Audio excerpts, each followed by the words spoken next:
একটি শিশুর জন্মের পর প্রতি বছর তার বয়স বাড়ে। ধীরে ধীরে বেড়ে ওঠে শিশুটি। শৈশব, কিশোর আর তারুণ্য পেরিয়ে একসময় বৃদ্ধ হয় সে।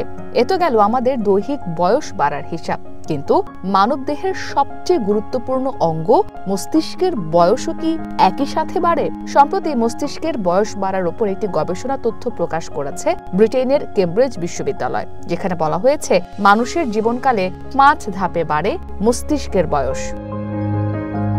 নবজাতক থেকে 90 বছর বয়স পর্যন্ত প্রায় 4000 মানুষের মস্তিষ্ক পরীক্ষা করেন কেমব্রিজ বিশ্ববিদ্যালয়ের গবেষকরা। স্ক্যানিং এর মাধ্যমে এই পরীক্ষায় তারা দেখতে পান 5 ধাপে মানুষের মস্তিষ্কের বয়স বাড়ে। তবে মূল পরিবর্তনগুলো আসে 9, 32, 66 ও 83 বছর বয়সে।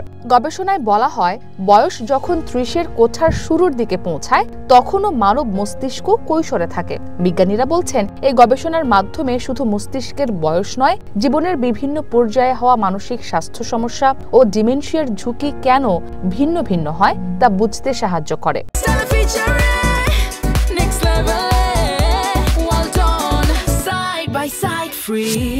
ওই গবেষণায় জানা যায়, মস্তিষ্কের বয়সের 5টি ধাপের মধ্যে জন্ম থেকে 9 বছর বয়স পর্যন্ত শৈশবকাল থাকে।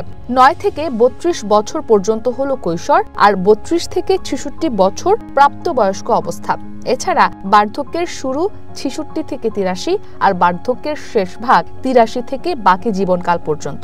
তবে গবেষকরা বলছেন, কারো কারো ক্ষেত্রে বয়সের এই শুরু ও শেষ কিছুটা আগে বা পরে হতে পারে।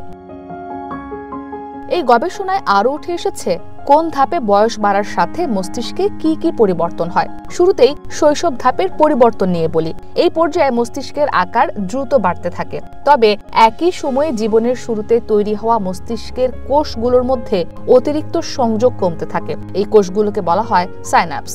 এ সময়ে মস্তিষ্কের কার্যক্ষমতা এতটাই কম থাকে যে একটি শিশুর মতো কাজ করে। শৈশবের পর আসে কৈশোরকাল। মানব শিশুর বয়স যখন 9, তখন থেকে হঠাৎ মস্তিষ্কে বড় ধরনের পরিবর্তন হতে শুরু করে। এ সময় থেকে মস্তিষ্কের কোষের সংযোগগুলো অত্যন্ত দক্ষতার একটি পর্যায়ের মধ্য দিয়ে যায়। তবে এই সময়টায় মানসিক স্বাস্থ্য সমস্যা শুরু হওয়ার ঝুঁকি থাকে সবচেয়ে বেশি। মানুষ যখন শারীরিকভাবে বয়ঃসন্ধিকালে পৌঁছায় তখন মস্তিষ্কেরও কৈশোরকাল শুরু হয়। ধারণা ছিল 19 বছর বয়স পর্যন্ত মস্তিষ্কের বয়ঃসন্ধিকাল থাকে, কিন্তু নতুন গবেষণায় এ নিয়ে একটি চমকপ্রদ তথ্য মিলেছে।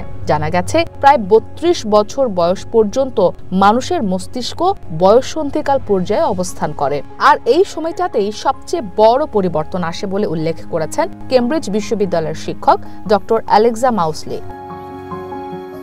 কৈশোরের পর আসে মস্তিষ্কের প্রাপ্তবয়স্ক অবস্থা। এই পর্যায়টি 3 দশকেরও বেশি সময় ধরে চলে, অর্থাৎ 66 বছর বয়স পর্যন্ত। তবে কৈশোরের তুলনায় এই সময়ে মস্তিষ্কের পরিবর্তন কিছুটা ধীরে হয়। গবেষক ডক্টর অ্যালেক্সা মাউসলি বলেন, এই পর্যায়টি বুদ্ধিমত্তা ও ব্যক্তিত্বের একটি স্থির অবস্থার সঙ্গে সামঞ্জস্যপূর্ণ। কৈশোরের পর আসে বার্ধক্য, যা শুরু হয় 66 বছর বয়স থেকে। তবে এই পর্যায়ে হঠাৎ করে মস্তিষ্কের সক্ষমতা হ্রাস পায়। মস্তিষ্কের কোষের সংযোগের ধরনেও আসে পরিবর্তন। এ সময় পুরো মস্তিষ্ক একটি একক হিসেবে কাজ করার পরিবর্তে এর অংশগুলো আলাদা আলাদা ভাগে ভাগ হয়ে কাজ করে। এই ধাপের শুরুতে মস্তিষ্ককে সুস্থ মনে হলেও ধীরে ধীরে উচ্চ রক্তচাপ ও ডিমেনশিয়া দেখা দেয়।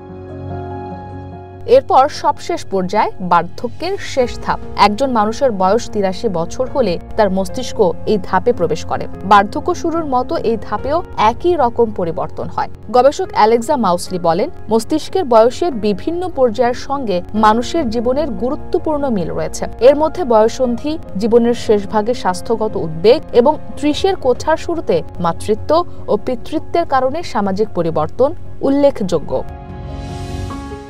ইসরাত মুক্তি, ওয়ান ইন্টারন্যাশনাল ডেস্ক।